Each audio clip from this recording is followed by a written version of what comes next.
नमस्कार दोस्तों, बालाजी स्टडी अड्डा में आपका स्वागत है। सीटेड अपर प्राइमरी कक्षा 6, 7, 8 एनसीईआरटी में सामाजिक अध्ययन के डेली 20 प्रश्न हम आपको करा रहे हैं। तो इससे पहले हमने देखा था इसका पार्ट नंबर 49, जो कि आपको पिछला वाला पार्ट साइड में आई बटन में वीडियो मिल जाएगा। आज हम देखेंगे हमारा पार्ट नंबर 50। तो टोटल हमारे 50 पार्ट आज जो है वो कंप्लीट हो रहे हैं। हमने हाफ सेंचुरी जो है वो कंप्लीट कर ली है और ये वीडियो हम देखते हैं डेली दोपहर 3 बजे। तो आप लाइव आकर भी ये वीडियो देख सकते हैं। चलिए शुरू करते हैं। प्रश्न आज का जो 50वां है, तो इसमें हम एक पैराग्राफ भी जो है वो देखेंगे आगे चल के, जो क्वेश्चन आ रहे हैं उसमें।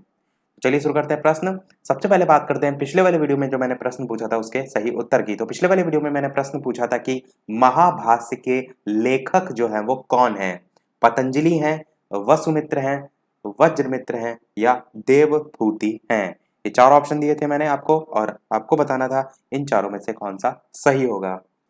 तो चलिए बात करते हैं उत्तर की, कौन सा सही होगा। तो बिल्कुल यहाँ पर आपका ऑप्शन नंबर ए यानी कि पतंजलि जो है वो सही हो जाएगा। ऑप्शन नंबर ए, जो पतंजलि है ये आपका जो महर्षि या महाभाष्य आप कह सकते हैं, जो महर्षि पतंजलि हैं इनके जो है ये इनके द्वारा रचित है।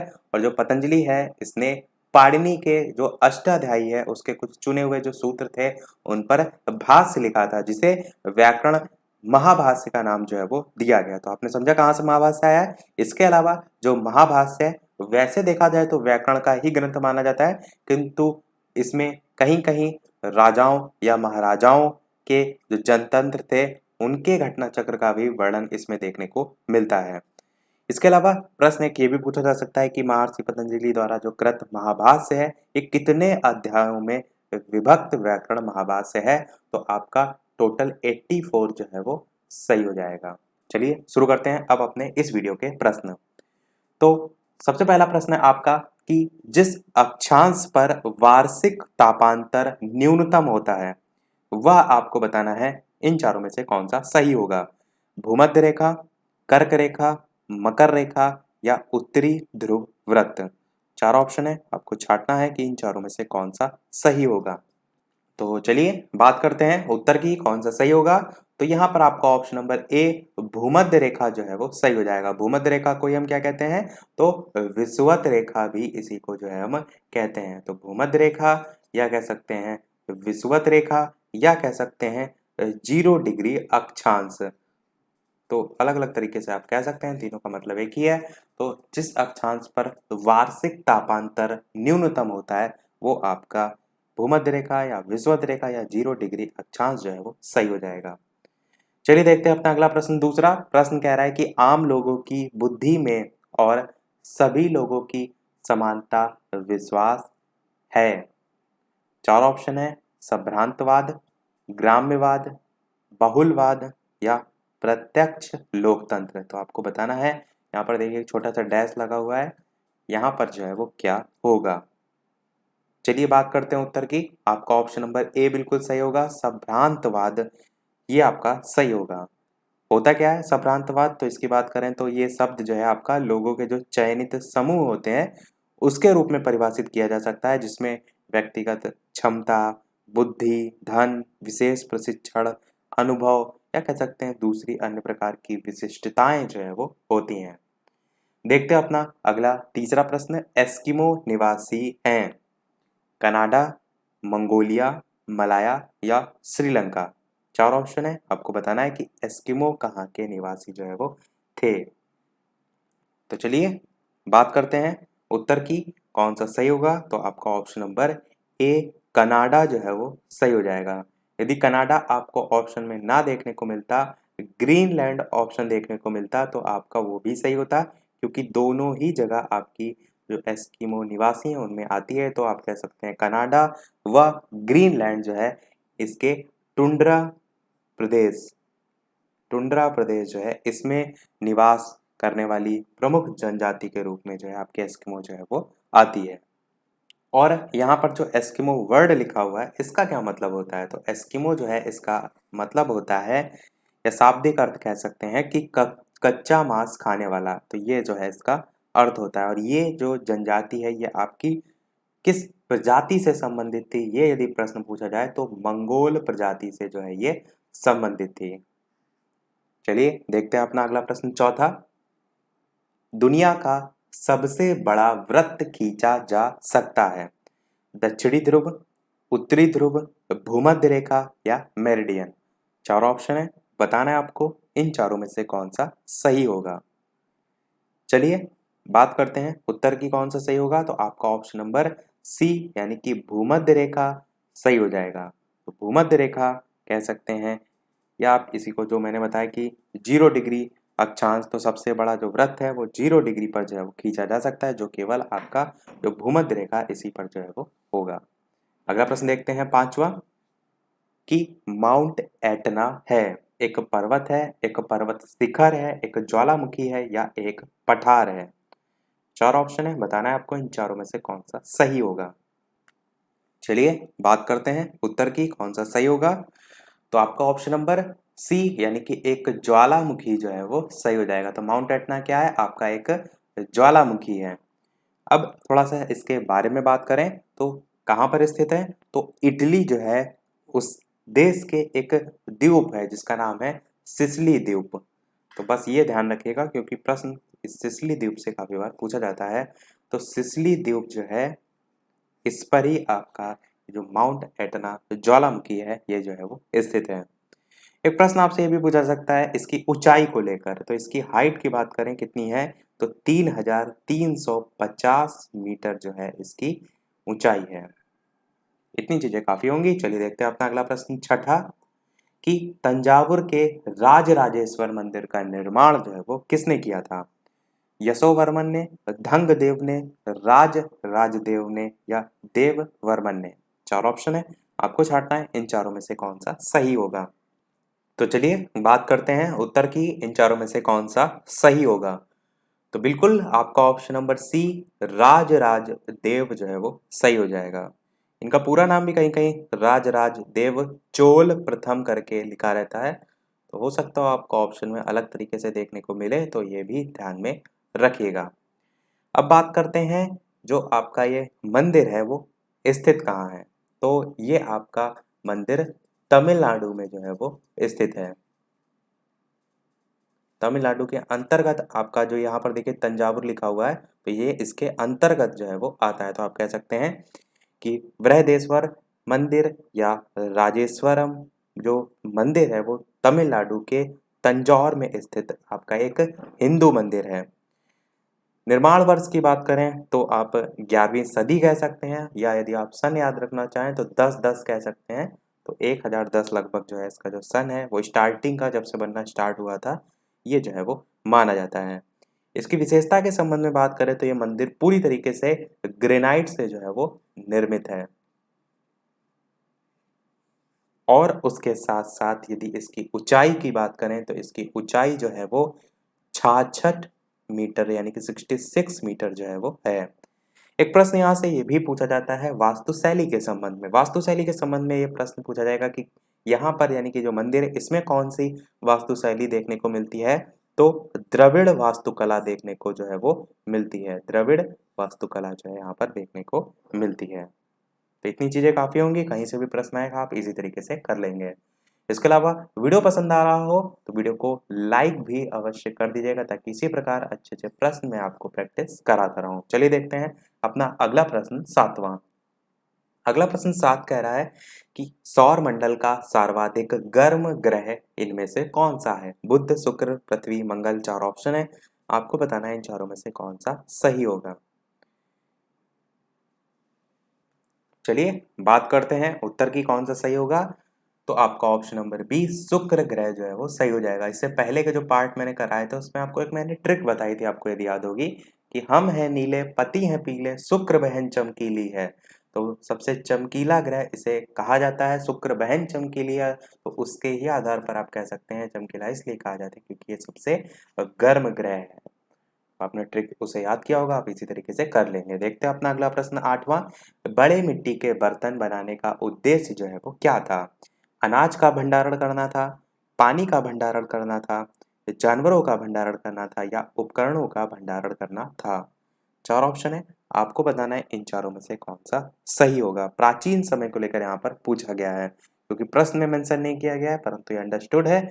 चलिए बात करते हैं उत्तर की। तो आपका ऑप्शन नंबर ए अनाज का भंडारण बिल्कुल सही हो जाएगा। तो प्राचीन समय में जो आपके मिट्टी के बर्तन होते थे वो अनाज का भंडारण करने के लिए इस्तेमाल जो है वो किए जाते थे, और जो मिट्टी के बर्तन होते थे वो आपके सस्ते भी होते थे, मजबूत भी होते थे और टिकाऊ भी होते थे। ये इनकी विशेषता के संबंध में। अगला प्रश्न देखते हैं 9वां। निम्नलिखित में से कौन सी राशि रिएक्टर पैमाने पर मापी जाती है? हिमनदी की चाल, जनसंख्या वृद्धि, भूकंप की तीव्रता या पृथ्वी के अंदर का तापमान। चार ऑप्शन है, बताना है आपको कि इन चारों में से कौन सा सही होगा। आप सभी जानते हैं रिएक्टर पैमाने पर क्या मापा जाता है, तो बात करें उत्तर की तो आपका ऑप्शन नंबर सी, भूकंप की तीव्रता जो है वो बिल्कुल सही हो जाएगा। इसके बारे में आप सारी चीजें जानते भी हैं। अगला प्रश्न 10 कह रहा है कि निम्नलिखित में से किस महाद्वीप को पठारी महाद्वीप भी कहा जाता है, क्योंकि वहां 71% भाग पर पठार का विस्तार है। ऑप्शन ए यूरोप, किस महाद्वीप को लेकर यहाँ पर पूछा गया ये। दूसरा ऑप्शन दे रखा है अफ्रीका, तीसरा कह रहा है दक्षिण अमेरिका और चौथा कह रहा है ऑस्ट्रेलिया। चार ऑप्शन है, बताना है आपको इन चारों में से कौन सा सही होगा। चलिए बात करते हैं उत्तर की, कौन सा सही होगा। बिल्कुल यहाँ पर आपका ऑप्शन नंबर बी अफ्रीका जो है वो सही हो जाएगा। यदि आपको अफ्रीका ऑप्शन में ना देखने को मिलता, एशिया देखने को मिलता जो कि यहाँ पर नहीं ऑप्शन में है, तो एशिया को भी आपका पठारी महाद्वीप की संज्ञा दी जाती है। तो ऑप्शन के अकॉर्डिंग अपना जो है वो टिक कर लीजिएगा। चलिए देखते हैं अपना अगला प्रश्न 11वां। दक्षिण गंगोत्री स्थित है उत्तराखंड में, आर्कटिक में, हिमालय में या अंटार्कटिका में। चार ऑप्शन है, आपको बताना है दक्षिण गंगोत्री कहाँ स्थित है। चलिए बात करते हैं उत्तर की कौन सा सही होगा, तो आपका ऑप्शन नंबर डी अंटार्कटिका जो है वो बिल्कुल सही हो जाएगा। अब थोड़ा सा इसके बारे में भी आप जान लीजिए। जो दक्षिण गंगोत्री है वो आपका जो अंटार्कटिका महाद्वीप है, इसमें भारत का पहला स्टेशन है, जो कि तत्कालीन जो प्रधानमंत्री थे उस समय श्रीमती इंदिरा गांधी, उनके द्वारा जो भारतीय विज्ञान है उसको बढ़ावा देने के लिए जो ध्रुवीय अनुसंधान है उसके रूप में स्थापित जो है वो किया गया था। वर्तमान में यदि बात करें तो आपका यह अस्तित्व में नहीं है, क्योंकि ये बर्फ की जो मोटी चादर होती है उससे नीचे जो है वो ढक गया है। चलिए देखते हैं अपना अगला प्रश्न 12वां, जो कि आपका पैराग्राफ पर आधारित। मैंने कहा कि आपका ये 50वां वीडियो है, हाफ सेंचुरी कंप्लीट हुई है, तो थोड़ा सा इसमें एक पैराग्राफ को भी देखते हैं, कुछ अलग देखते हैं। तो ये आपका पैराग्राफ है, इस पर आधारित आपके चार प्रश्न है। 62 से 66 जो लिखा हुआ है इसे आप 12 से 16 कह सकते हैं। तो 12, 13, 14, 15 और उसके साथ साथ 16, तो जिसमें आपका ये 12वां वाला प्रश्न है ये पैराग्राफ ही है। तो 13, 14, 15, 16 ये चार प्रश्न पैराग्राफ पर आधारित हैं। एक बार पैराग्राफ को पढ़ लेते हैं, अच्छे प्रश्न हैं क्योंकि इस टाइप के आपके ही प्रश्न पूछे जाते हैं सीटेट में। प्रश्न कह रहा है कि आज, यानी कि पैराग्राफ कह रहा है कि आज संचार माध्यम और विज्ञापनों की छाप युवाओं के जीवन पर पूरी तरीके से व्याप्त है, चाहे उन्होंने इस सच्चाई पर गंभीरता से गौर करने का प्रयास किया हो या ना किया हो। किसकी बात हो रही है? संचार माध्यमों की और विज्ञापनों की। अगला पैराग्राफ कह रहा है कि संचार माध्यमों को समझना नामक अध्याय में मुख्य रूप से संचार माध्यम जो है उसका प्रौद्योगिकी के साथ बड़े व्यावसायिक प्रतिष्ठानों के साथ संबंध समझाने पर जोर है। ये अध्याय दिखाता है कि कैसे किसी मुद्दे के महत्व या उसकी महत्वहीनता को लेकर हम जो धारणाएं बनाते हैं वे संचार माध्यमों से प्रभावित होती हैं, जो वास्तव में उनका एजेंडा होता है। विज्ञापनों को समझना नामक अध्याय में हम इस बात का विश्लेषण करते हैं कि विज्ञापन की रणनीतियां ग्राहकों पर क्या असर डालती हैं, और साथ में यह भी दिखाते हैं कि विज्ञापन किस तरह बनाए जाते हैं। किसी विज्ञापन की धुरी होती है एक उत्पाद की विशिष्टता का उभार आ जाना और उसकी जो ब्रांड है उसका महत्व भी स्थापित करना। यह अध्याय जो है वो उन तरीकों को पहचानने में मदद करता है जो कि ग्राहकों को लुभाने में सफल होते हैं, और समझाता है कि ये तरीके किस तरह ग्राहकों की आत्म छवि से जोड़े जाते हैं। एनसीईआरटी के अध्याय हमें संचार माध्यमों और विज्ञापन के जो व्यापक प्रभाव हैं उससे परिचित कराते हैं और हमारे जीवन से इन मुद्दों को जोड़ने का प्रयास करते हैं। संचार माध्यम वाले अध्याय के अंत में हमारी यह अपेक्षा होगी कि विद्यार्थी यह पहचानने लगे कि बड़े व्यावसायिक जो प्रतिष्ठान है उनकी संचार माध्यमों में छाप जो है, यानी कि छाप जो है वो आ रही जो खबर है माध्यमों में छा रही जो खबर है उसको तय करने में क्या भूमिका होती है, कौन सी खबरें चुनी जा रही हैं और प्रत्यक्ष या अप्रत्यक्ष तौर पर उनके जरिए क्या संदेश दिया जा रहा है। आप चाहें तो इसको क्वालिटी बढ़ाकर देख सकते हैं, यदि आपको नहीं दिखाई दे रहा है तो आप ध्यान से इसको सुन रहे होंगे। अब आपको ये प्रश्न के उत्तर इस पर आधारित देने हैं। इस पर बेस्ड आपका प्रश्न नंबर 12 है कि हमारे जीवन में जो संचार माध्यम है वो महत्वपूर्ण भूमिका निभाते हैं, इनसे संबंधित सही कथन इनमें से कौन सा है। पहला कह रहा है संचार माध्यम के द्वारा हम सरकार के कामों से संबंधित जो विषय हैं उसके बारे में जानते हैं या सुनते हैं। दूसरा कह रहा है कि ससर्सिप द्वारा सरकार किसी खबर को छापने से रोक सकती है। तीसरा कह रहा है आजकल संचार माध्यम और व्यापार का घनिष्ठ संबंध होने से प्राय संतुलित जो रिपोर्ट है उसका प्रकाश में आना कठिन है। और अगला कह रहा है उपर्युक्त सभी। तो पैराग्राफ पढ़ लिया हमने, सारे ऑप्शन भी पढ़ लिए। चलिए बात करते हैं उत्तर की। तो आपका ऑप्शन नंबर डी उपर्युक्त सभी जो है यहाँ पर सही है, यानी कि संचार माध्यम महत्वपूर्ण भूमिका निभाते हैं। इसके संबंध में यहाँ पर जितने भी कथन दे रखे हैं सभी बिल्कुल सही हैं। यहाँ पर 12 वाला भी प्रश्न है, यानी कि कुल 5 प्रश्न हम देखेंगे इस पैराग्राफ पर आधारित। 12 से लेकर ऊपर देखिए यहाँ पर लिखा था 62 से 66, यानी कि 12 से लेकर 16 तक। तो अब देखते हैं हमारा प्रश्न नंबर 13, लोकतंत्र में संचार माध्यम की भूमिका है। नागरिक जान सकते हैं कि सरकार किस प्रकार कार्य कर रही है। दूसरा कह रहा है कि नागरिक सरकार जो है उसका विरोध संबंधित जो मंत्री है उसको पत्र लिखकर सार्वजनिक विरोध आयोजित करके वह हस्ताक्षर अभियान द्वारा कर सकते हैं। तीसरा कह रहा है सरकार की परियोजनाओं जैसे कि सर्व शिक्षा अभियान, भारत निर्माण, JNNURM आदि की जानकारी जनता को प्राप्त होती है। और ऑप्शन डी कह रहा है उपर्युक्त सभी। तो आपको बताना है कौन सा सही होगा। बात कर लेते हैं उत्तर की। तो यहाँ पर भी आपका उपर्युक्त सभी ही जो है वो सही हो जाएगा, यानी कि लोकतंत्र में यदि बात करें, लोकतंत्र में संचार माध्यम की भूमिका की यदि बात करें तो ये सभी कथन यहाँ पर सही लिखे हुए हैं। अगला प्रश्न भी देख लेते हैं। 14 प्रश्न आपके इसी प्रकार लेंदी आते हैं। एनसीईआरटी जो अपर प्राइमरी का पेपर आता है तो इनको पढ़ने की आदत डालिए। इनको देखकर हो सकता हो आप बोर हो रहे हो, परंतु इसी प्रकार के आपको प्रश्न पेपर में भी देखने को मिलते हैं। 14 प्रश्न आपका कह रहा है कि एनसीईआरटी की पुस्तक में दिए गए अध्याय संचार माध्यमों का समझना क्या उद्देश्य है। विद्यार्थी यह पहचानने लगे कि बड़े व्यावसायिक जो प्रतिष्ठान है उनकी संचार माध्यमों में जो छा रही जो खबर है उनको तय करने में क्या भूमिका होती है। ये आपका देखिए पैराग्राफ में लिखा था।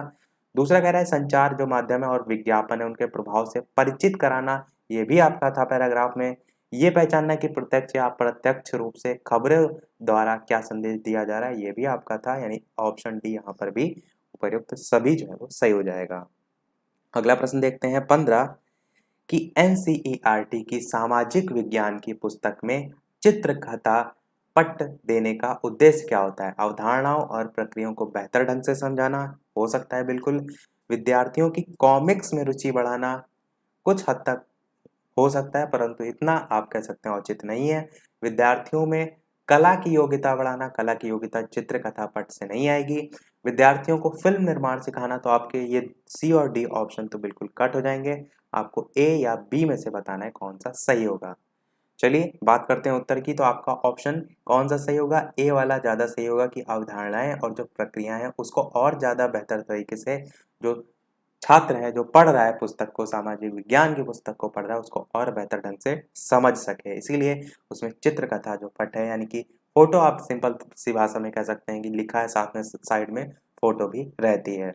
अगला और लास्ट प्रश्न 16 है, क्योंकि ये प्रश्न आपके पैराग्राफ पर आधारित, तो पैराग्राफ पर आधारित ये आपका आखिरी प्रश्न है कि एनसीईआरटी की सामाजिक विज्ञान की पुस्तक सामाजिक और राजनीतिक जीवन में शिक्षकों के लिए देने का उद्देश्य है।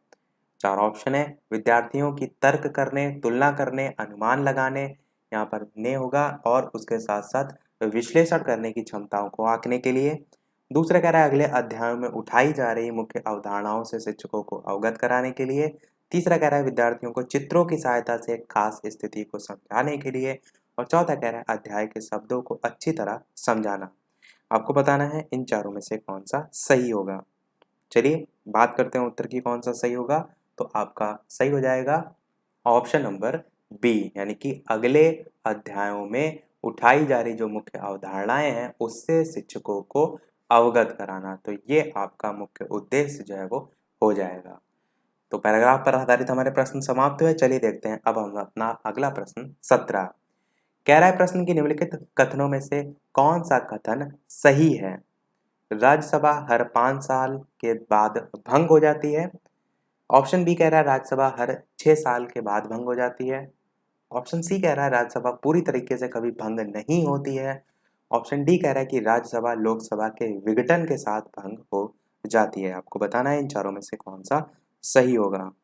चलिए बात करते हैं उत्तर की कौन सा सही होगा। तो आपका ऑप्शन नंबर सी बिल्कुल सही होगा कि राज्यसभा पूरी तरीके से कभी भी भंग जो है वो नहीं होती है।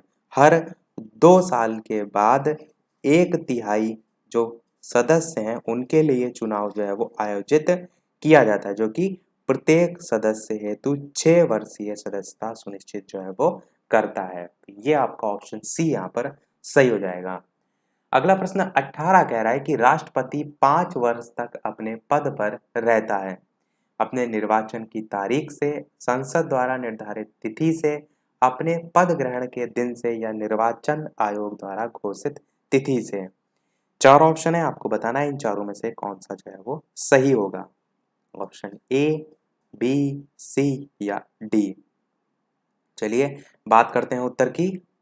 तो बिल्कुल आपका ऑप्शन नंबर सी यहाँ पर सही हो जाएगा, यानी कि अपने पद ग्रहण के दिन से ही राष्ट्रपति 5 वर्ष तक अपने पद पर जो है वो रहता है। तो ये थोड़ा सा ये नया प्रश्न था, इस टाइप से भी प्रश्न जो है वो पूछे जाते हैं। चलिए देख लेते हैं अपना अगला और इस वीडियो का लास्ट प्रश्न। इस प्रश्न के बाद एक प्रश्न हम आपसे भी पूछेंगे, जैसे कि सभी वीडियो में हम आपसे एक ना एक प्रश्न पूछते हैं। इसके अलावा वीडियो अभी तक आपने लाइक ना किया हो, थोड़ा भी वीडियो आपको पसंद आया हो तो वीडियो को लाइक अवश्य कर दीजिएगा, ताकि मुझे भी मोटिवेशन मिलता रहे। मैं इसी प्रकार अच्छे-अच्छे प्रश्न आपको डेली दोपहर 3 बजे प्रैक्टिस अभी जैसा कि लाइव टाइमिंग चल रही है वो कराता रहूँ।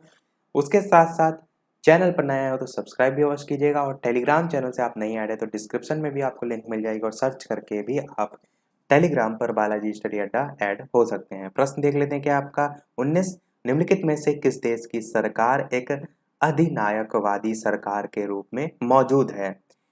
Option A Cuba, option B Sri Lanka, option C Venezuela, option D Myanmar. तो 4 ऑप्शन है ये, आपको बताना है कि इन चारों में से कौन सी ऐसी देश की सरकार है जो एक अधिनायकवादी सरकार के रूप में मौजूद है। चलिए बात कर लेते हैं उत्तर की कौन सा सही होगा। तो आपका ऑप्शन नंबर ए क्यूबा जो है वो बिल्कुल सही हो जाएगा। तो क्यूबा में सरकार की जो निरंकुशता है उसके रूप में जो नागरिक हैं उसको अभिव्यक्ति की जो स्वतंत्रता है उसका अधिकार जो है वो प्रदान नहीं है, जैसे कि हमारे भारत देश में प्रदान है। तो यही आपका ऑप्शन ए क्यूबा जो है वो सही हो जाएगा। चलिए देख लेते हैं अपना वो प्रश्न, जैसा कि सभी वीडियो में हम आपसे एक ना एक प्रश्न पूछते हैं। इस वीडियो का आपके लिए प्रश्न ये है कि भारत में राष्ट्रपति का चुनाव किया जाता है। पहला ऑप्शन कह रहा है प्रत्यक्ष निर्वाचन द्वारा, दूसरा ऑप्शन यानी कि बी ऑप्शन है एकल हस्तांतरणीय मत प्रणाली द्वारा, सी ऑप्शन कह रहा है अनुपातिक मत प्रणाली द्वारा, और डी ऑप्शन कह रहा है खुली बैलेट प्रणाली द्वारा। इन चारों में से कौन सा सही होगा? अपना उत्तर वीडियो के मेन कमेंट में टाइप करके अवश्य बताइएगा। डायरेक्ट आप option A B C D के फॉर्म में बता सकते हैं। आपका प्रश्न नंबर यहाँ पर जो है वो 20 है। तो इसी के साथ हमारा ये आज का पाठ समाप्त होता है। आज के वीडियो में इतना ही। वीडियो पसंद आया हो तो लाइक अवश्य कीजिएगा, नए हैं चैनल पर तो सब्सक्राइब जरूर कीजिएगा। चलिए मिलते हैं अगले वीडियो में नए टॉपिक के साथ, तब तक के लिए नमस्कार। Thank you for watching.